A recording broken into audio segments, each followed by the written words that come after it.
This morning we went out and had an introductory walk around the sort of Bradgershill Bushmead area and had a look at all the sort of hedgerows. Have a look at how you can date hedgerows, a bit about how hedgerows are managed, a bit about the fruits.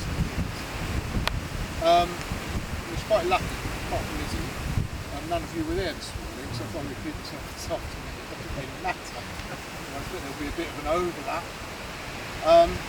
But this afternoon I'm talking more about the traditions, I suppose, associated with the English hedgerow, rather than their sort of wildlife aspect or their importance as a landscape feature.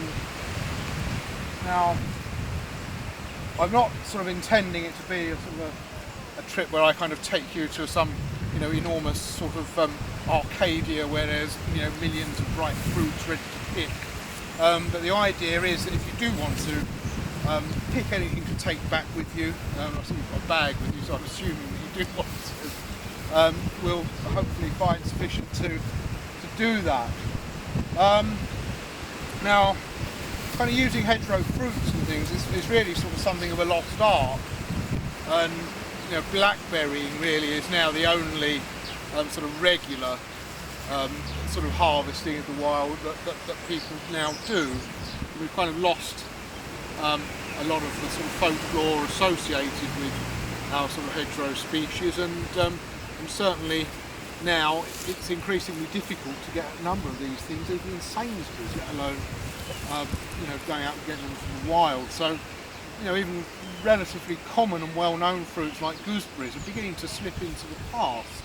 I mean, you don't see gooseberries on the sale now like you did perhaps 20 or 30 years ago. The fact that gooseberries were associated particularly with Whitsun, gooseberry pies were always baked at Whitsun and that sort of thing, is something which is kind of beginning to slip out of popular knowledge. So we are sort of beginning to sort of lose the connections with the old sort of ways of harvesting the countryside, and we're kind of used now to our supermarkets being full of mangoes and goodness knows what from all over the world. And a lot of the traditional fruits that are on our doorstep are sort of disappearing, or at least the knowledge of how to use them and what to do with them is disappearing. So when I first chose the date for an autumn walk to look at these, it just so happens that the date was the 10th of October, and I don't know if anyone is aware. Does anyone know why it's called the Devil's Blackberry Day? Didn't even know what. The talk was actually entitled that in the leaflet. I don't know whether you noticed that at all. Well, the story is that on Michaelmas Day was the day that Lucifer was kicked out of heaven by St. Michael. And when he was kicked out of heaven, he fell to earth, he supposedly landed in a blackberry bush. On the blackberry bushes and all the people that ate the fruits of the blackberry bushes, he is supposed to have spat on them. And thus, the idea was that after Michaelmas Day, you should not eat the blackberries because they've been tainted by the devil. Now, you're thinking, well, today's the 10th of October, what's that got to do with Michaelmas Day, which is the 29th of September? The reason why we talk about today as being the original Michaelmas Day is because in 1752 they changed the calendar. And they changed the calendar in order to bring the calendar that we were using in Britain in line with the calendar that they were using on the rest of Europe. And they chopped 11 days out of the year. And this caused a lot of riots because people thought they were going to live less long because all these days had been cut out of their lifespan. But what it meant was that all the dates thereafter were out of phase with what they'd been before. So the original Christmas would have been on the 6th of January, and all of these dates throughout the year were no longer in phase. That's why, for example, our May blossom is never out on May Day like it used to be. It comes out nearly a fortnight later. And for the same reason, the 10th of October is what is known as Old Michaelmas Day. So the new Michaelmas Day came forward, 29th of September, and the old one would have been 10th of October. So today, by the tradition and folklore associated with blackberries, is the last day you can go blackberrying before they turn nasty. And although the story, of course, is about the devil and all the rest of it, and you can believe that or believe it not, it's entirely up to you, the fact is that from now on, the blackberries tend to deteriorate. They start to go mouldy, they become sort of tasteless and not so nice.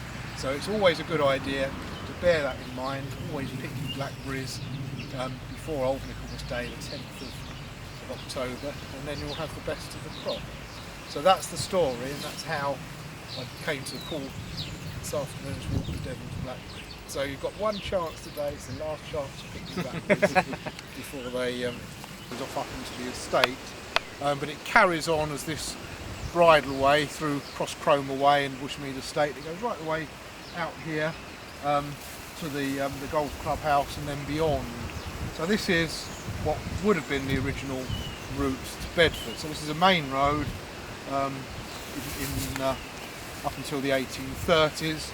So we're assuming that the hedgerows on either side of that are certainly dating back from a period beyond that. So we're expecting to find quite a variety. Further down beyond the golf course, it actually intersects with the Icknield Way, which is a prehistoric trackway, again with really species-rich hedgerows on either side. We're going to be following that one as well. So again, we'll have a good range of different species. Some, of course, are not edible at all. Some of them are quite poisonous, and I'll be pointing out, what is good and what isn't as we go round. Okay. Has anyone got any questions? Is that what people were expecting to come out early in the year? They were associated with that particular time. I suppose it was one of the first things, to come into fruit, one of the first of the soft fruits, and just became associated with the time of year when it was kind of Would they have been planted in hedgerows then? Sorry? They would have been planted in hedgerows. Like Gooseberry is a native species. I haven't seen gooseberries in hedgerows. Yeah, you do get them occasionally. You get them in scrub and woodlands. Yeah. I've not seen any precisely around here. I have seen wild gooseberry in Luton. Another place where I've seen it is over at Tottenham Knowles, right. Where we've had wild gooseberry there. With some things like the gooseberry, I mean, it's a plant that only came into cultivation relatively late, because there was no need to cultivate it, because the wild type of gooseberry, if you like, was perfectly acceptable to people's palates. And it was only really in the 18th century that some of these soft fruits, raspberry much the same, came under cultivation and the various varieties were developed. Before that, people would just go out and get them from wherever they could. Yeah. Since then, I suppose there's been a kind of an interchange. So some of the things that have, you can now perhaps find in a hedgerow have actually probably come from, escapes from an allotment or whatever. So there's kind of an interchange there. The same as there is with apples, for example. You get wild crab apples, and then you get apples that have just grown up from people's apple cores and things. And the same sort of thing happens. It's often associated as being unlucky. Some people enjoy bringing it into the house. Hawthorn blossom. Associated with May Day celebrations, people would hang it up outside their house. And it's possible that scent has something to do with that. Because it does make some people feel quite ill. So associated with Mayday flower and Mayday itself.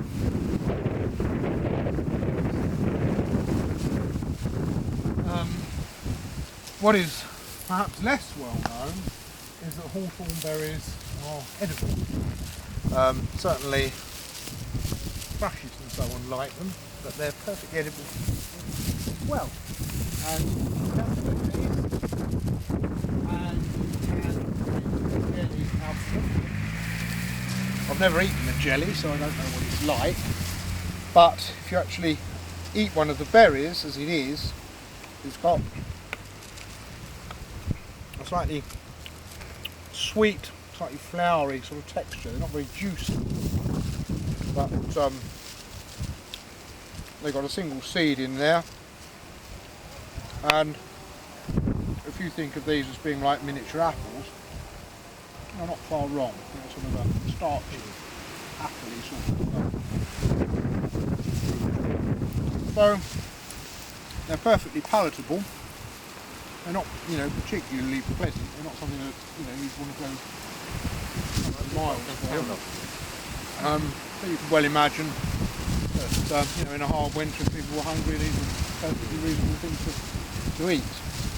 And you can make jellies and similar chutneys and things like that out of these berries. Now, the general principle of making those sorts of things is to crush them up, boil them in as little water as you can, really, to cover them. And then you filter them through a jelly bag or some muslin or something like that to get out all the inedible bits and the bits and the rest of it. And then you work on the basis of a pound of sugar to a pint of juice. And that's pretty much across the board if you're making things, with elderberries and so on. Now, some of these berries have got plenty of pectin in. Some of them haven't got a lot of pectin in, so some of them won't set very well unless you add something like apple to it, which will give it the extra pectin. So if you made bramble jelly, blackberry jam, anything like that, you'll know that you have to add extra pectin in it. So you can either do that by using commercial pectin, or you can add a bit of apple or something to the mixture, and that will help it to set. So these will make a perfectly reasonable and pleasant jelly. So I am told. But they certainly don't taste at all bad, and they're very common, very easy to get decent numbers of them. So if you fancy a real old hedgerow treat, have a go with the hawthorn berries. What's the tree next? Yeah, this one up here is something that you wouldn't want to eat. This is Blackthorne. This is a poisonous plant. In fact, the Latin name actually suggests the word cathartica in it, and well, imagine the effect those would have on you if you ate a large quantity of them. It's a very powerful laxative and will make you quite ill. So that's one to sort of get to know and to avoid, really. There's no absolute sort of guide. Some people sort of think, red berries are poisonous, but black ones you can eat, or the other way round. It doesn't work like that. Some red berries are perfectly edible. Some red berries are horribly poisonous, and the same with the dark ones as well. These are ones that you certainly wouldn't want to eat. This is a plant called Blackberry. So it's quite common round here. There's quite a lot of it in the hedgerows.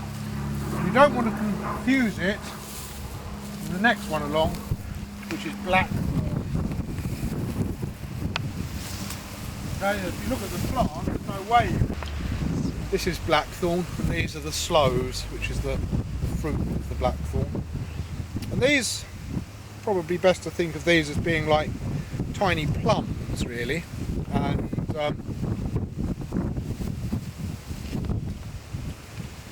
they're very astringent, quite sour. They're also quite bitter. They've got a lot of tannin in them.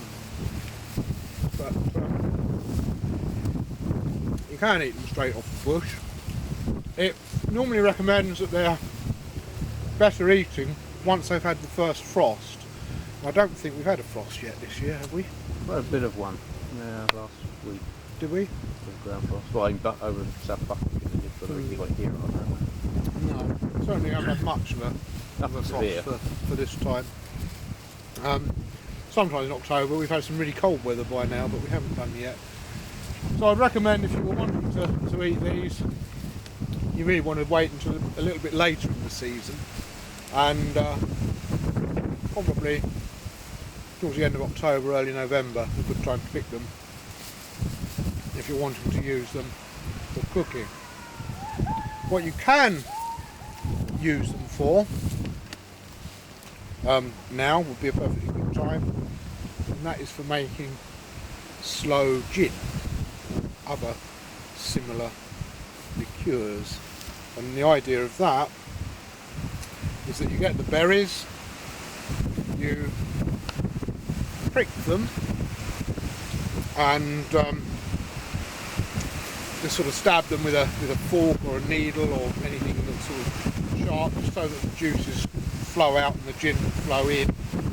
And then you steep them in the gin with some sugar, and you leave it for a couple of months. It's usually just about right at Christmas, and makes a very pleasant, very medicinal Christmas brew.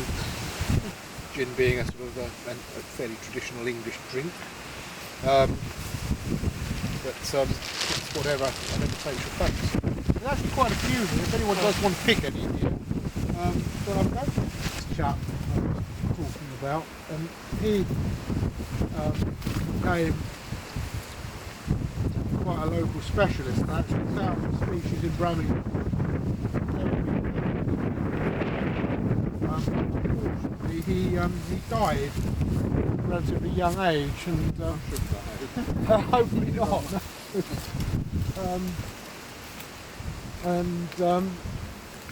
So that was unfortunately lost.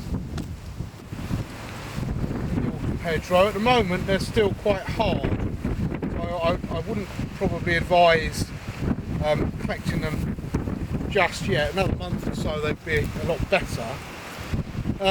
You might ask, well, what can you do with them? Well, you can use them to make rosehip syrup, and of course you can then make that set into a jelly. And rosehip syrup is particularly rich in vitamin C, and you used to be able to get it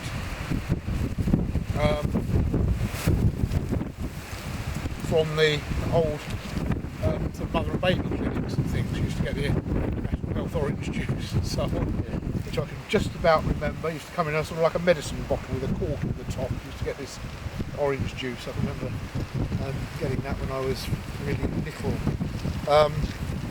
And rosehips, they really came into their own during the war. And apologies to his who's heard all this morning. But what was found was that shortly before the war, rosehips were discovered to have very rich amounts of vitamin C in them. And of course, during the war years with the U-boats and so on, most of the fruits that we imported that were rich in vitamin C disappeared. So I mean, oranges and lemons and all the rest of it, weren't available like they had been previously. So the government produced a booklet in 1943 called Hedgerow Harvest, and the idea was that that people should be able to go out and exploit the natural fruits and so on. And they focused especially on rosehips because of their vitamin C content. And it's said that weight for weight, a rosehip is 4 times as much vitamin C in it as blackcurrants, and about 20 times as much as an orange. So they really are a very, very rich source of vitamins. Now the problem with them is that they're structurally not very pleasant. They're not nice and juicy.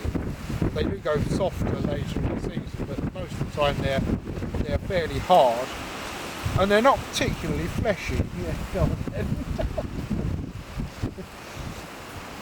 Razor-like nails to open it up. And when you look inside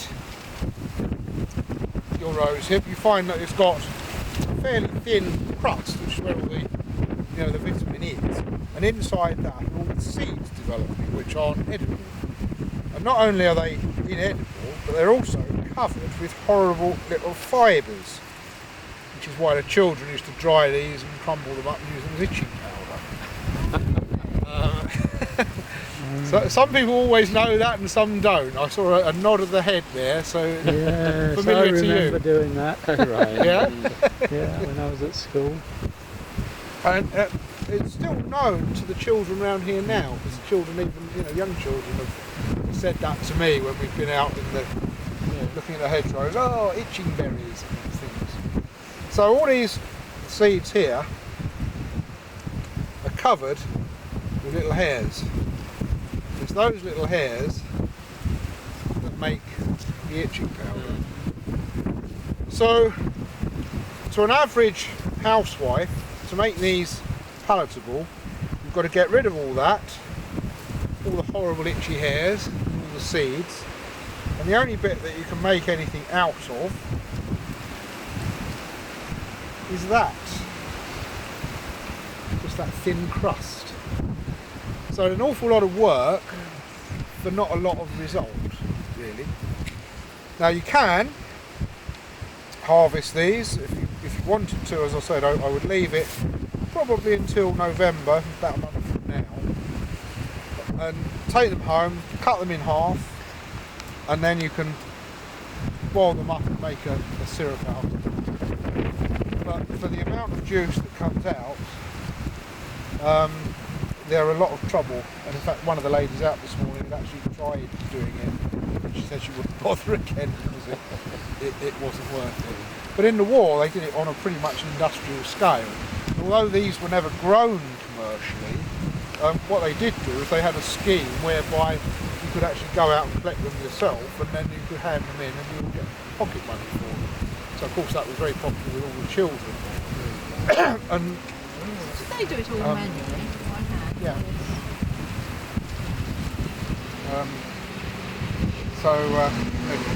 Cottages, they would have done that.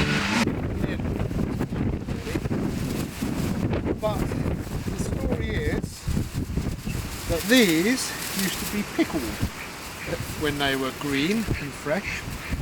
These are obviously, completely dried out now, and these are the ash keys. The seed is in the sort of fat end of this.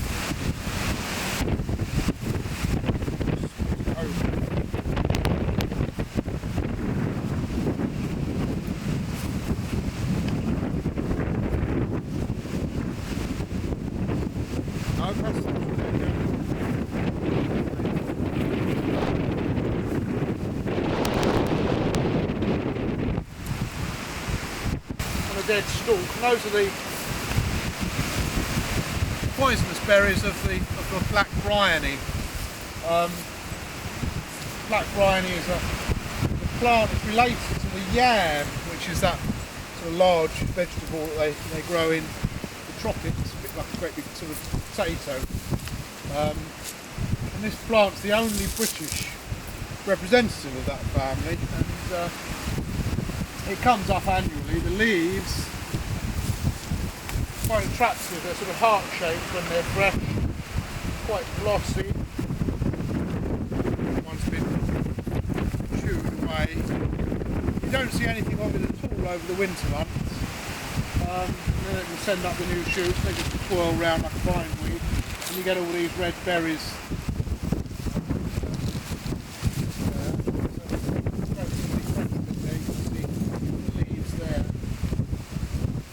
Briony, on the other hand, is also poisonous, but although it shares the name Briony, the two plants aren't closely related at all. The white Briony actually belongs to the cucumber family, so it's more related to melons and marrows and that sort of thing. The gourd family, but both of them, the berries are poisonous. Oh, it does, doesn't it?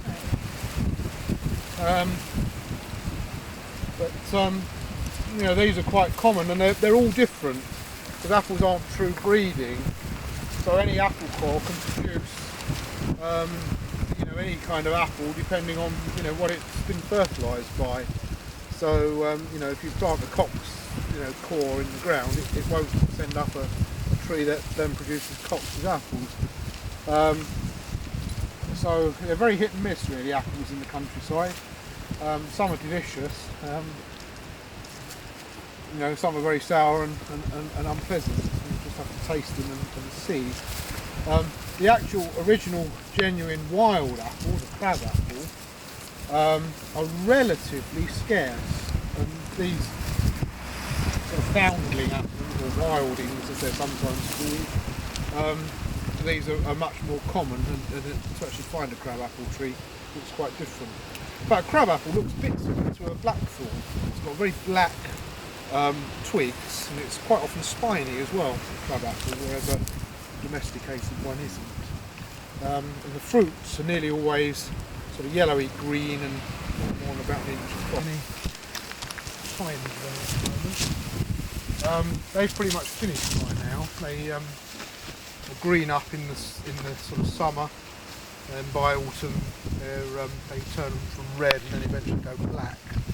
They're quite distinctive shape because they look as though they've been squeezed. They're sort of flattened. The tree itself is quite distinctive. It's got these quite sort of orangey brown stems. The leaves are very crinkly and hairy. They always remind me a bit of a Savoy cabbage, that sort of crinkly appearance they've got to them. Where did its name come from? Presumably because it just is grows by the waysides, I suppose.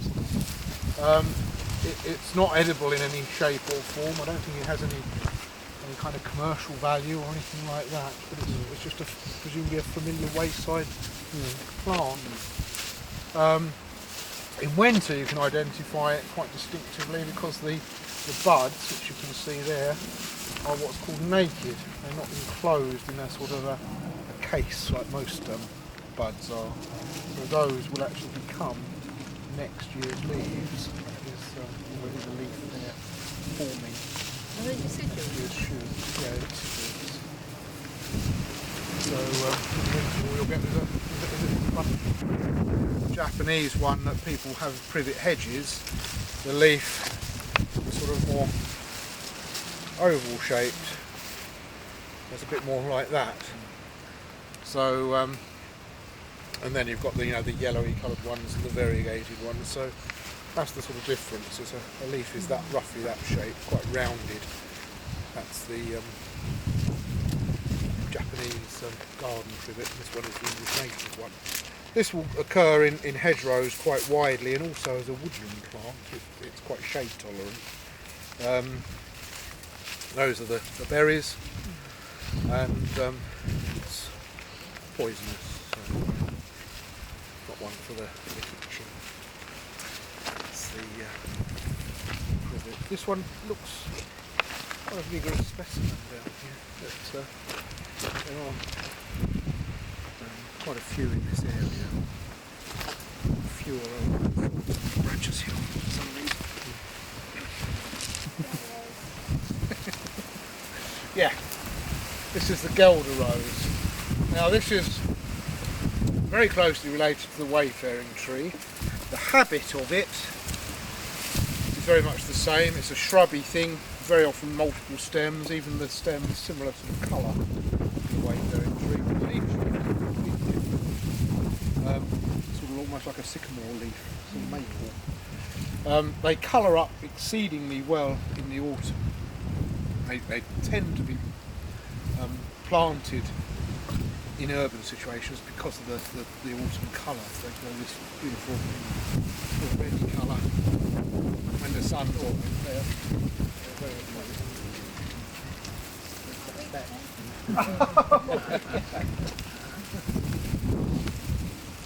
They persist on the tree in a woodland after the leaves have gone. So if you go into Birmingham Wood in the winter, sort of in the early part of the winter, you suddenly come across this bare plant covered in these bright, shiny red berries that it looks like it's almost illuminated. They persist on the plant long after the leaves have gone, and they're quite an attractive sight in the woodland. This is one of the slightly more unusual. The dogwood stems have this sort of pinky, sort of bronze colour. Has little clusters of creamy white flowers. In fact, one of them down there I saw earlier on actually had a few flowers out even now, which is a bit peculiar to find them out as late as this. But those are the dogwood berries, and plant use. It's a real pest conservation in terms of the suckers so badly. Whenever we try and cut it down and get rid of it, it will send out another dozen suckers. It's a bit like the ornamental ones that you can get, the dogwood sort of cornices. You cut them down and they send up bright red stems or bright sort of yellowy green stems. And this is the native one.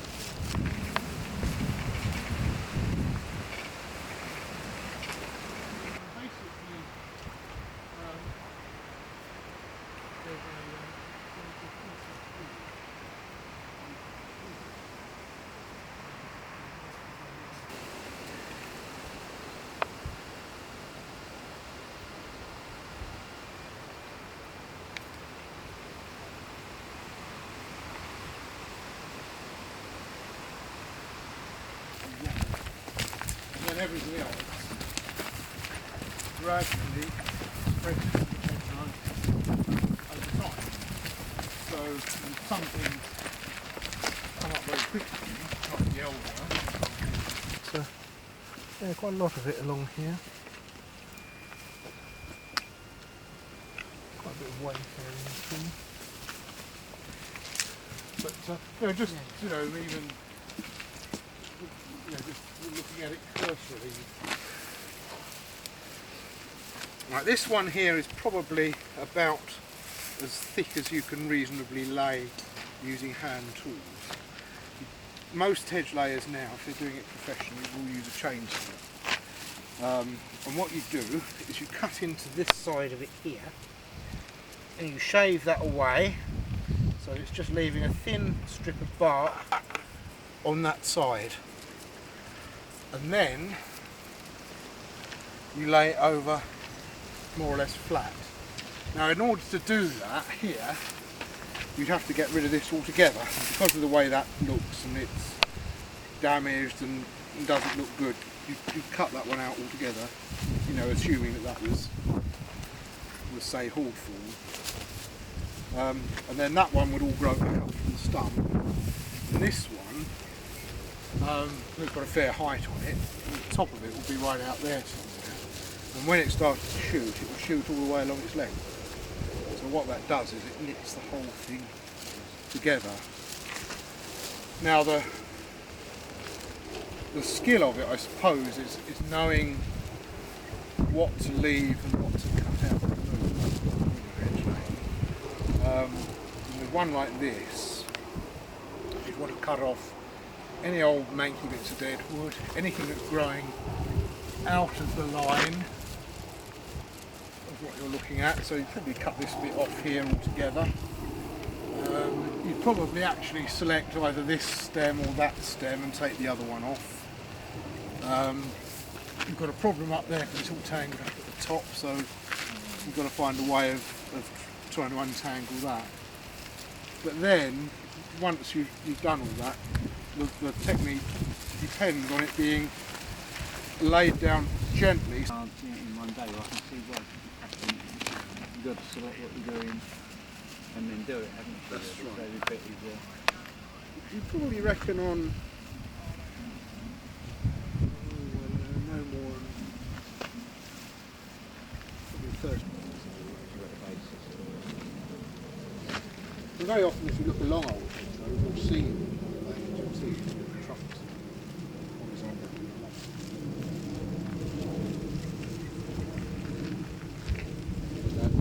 And I mean, it's used also. I mean, it itself can be used to produce woodland products. Like for example, if you want a skill too, it's used to be doing it well.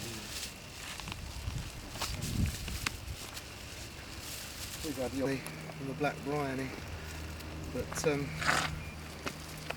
again, flowers on that, they're very similar to the flowers on the snowball tree. We get a cluster together, and they form these really bright, sort of waxy looking red berries, very attractive. So it's a nice autumn foliage and very attractive fruits as well. So I think that's probably why it does get used in commercial sort of land. The old road out through Malden village out towards Amptill, not the new bypass road, but the old one. Turn left at the Flying Horse and go through the old Malden village road. Somewhere down there, I believe there's supposed to be some poplars that have got mistletoe growing. So it pops up now and again, but nowhere very common, certainly not in the eastern counties anyway. I'm afraid I've got to leave you.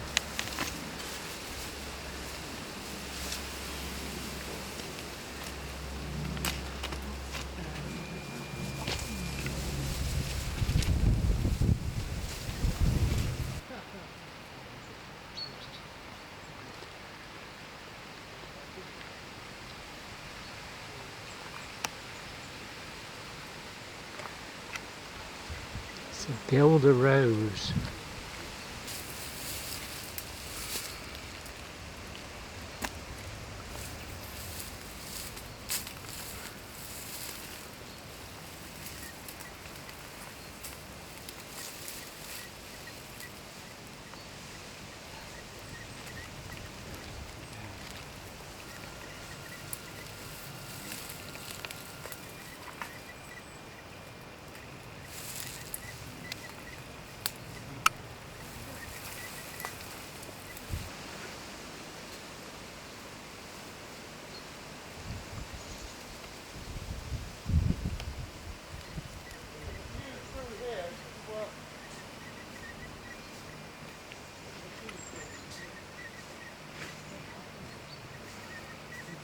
This is the area where I mentioned before where the wild strawberries were.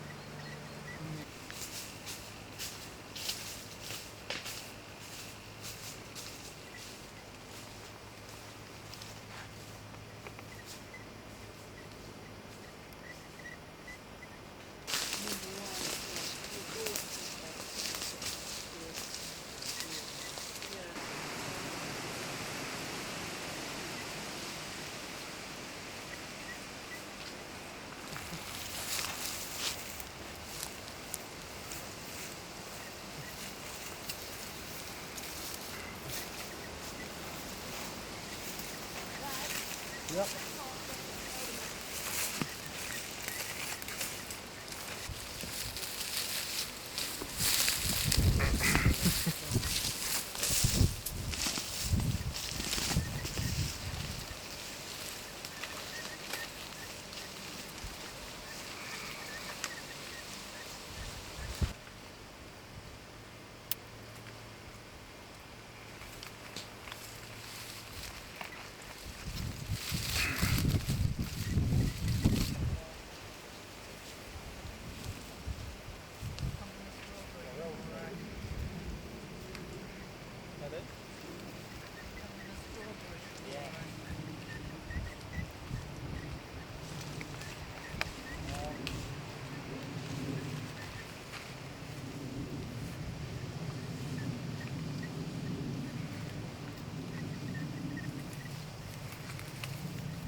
they'll shade out, you know, the old things.